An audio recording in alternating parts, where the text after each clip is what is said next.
জামাত কিন্তু আস্তে আস্তে কঠিন অবস্থানে যাচ্ছে। তারা বলছে যে আগামীকালের মধ্যেই জুলাই সনদ বাস্তবায়ন আদেশ জারি করতে হবে এবং এই বাস্তবায়ন আদেশ জারি করতে হবে আগামীকালের মধ্যেই। অর্থাৎ কবে এটা বাস্তবায়ন হবে এটা বলতে হবে, কিভাবে হবে সেটা বলতে হবে।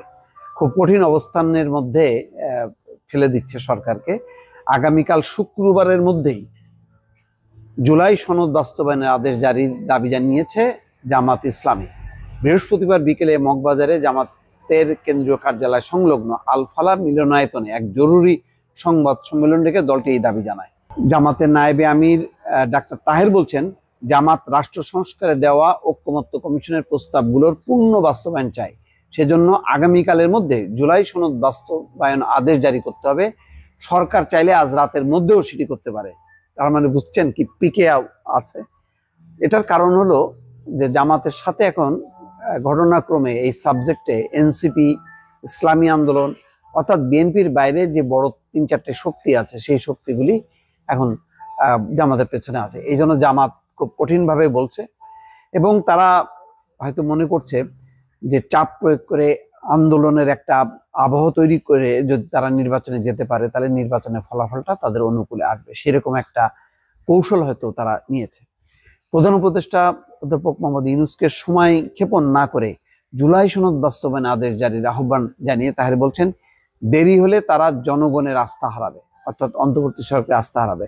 আস্থা তো বিএনপিরও হারাইছে, কারণ কালকে যখন সালাউদ্দিন আহমেদ, মির্জা ফখরুল যেটা বলছে যে অন্তর্বর্তী সরকার সহ কয়েকটা রাজনৈতিক দল এক পক্ষ আর বিএনপি জনগণের পক্ষ, এবং ঐকমত্য কমিশনের যে জুলাই সনদটাকে রীতিমতো বলছে প্রতারণা, এবং অন্তর্বর্তী সরকার এবং কমিশন সঠিক কাজ করেনি বলেও রীতিমতো ক্ষোভ, হতাশা তারা কিন্তু প্রকাশ করেছে।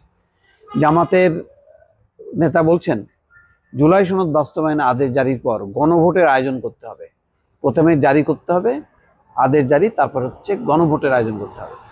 জাতীয় নির্বাচনের দিন অথবা নির্বাচনের আগে গণভোট আয়োজনের সুপারিশ ঐকমত্য কমিশনের কাছে জমা দিয়েছে। জামাত জাতীয় নির্বাচনের আগেই গণভোটের আয়োজন দাবি করছে এবং নভেম্বরে।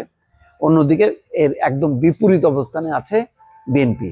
এখন এই পাল্টাপাল্টি অবস্থানটাকে কিভাবে মিনিমাইজ হবে এটা এখন রাজনৈতিক সমস্যা।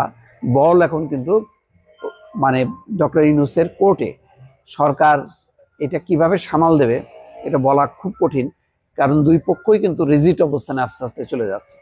যেমন গণভোটের নির্বাচনের আগে গণভোট, কিসের গণভোট এটা প্রশ্ন বিএনপির, আর জামাত মনে করে যে অবিলম্বে গণভোট হওয়া দরকার। অবিলম্বে যেটা ডেডলাইন দিচ্ছে তারা, যে আগামীকালের মধ্যেই আদেশ জারি করতে হবে।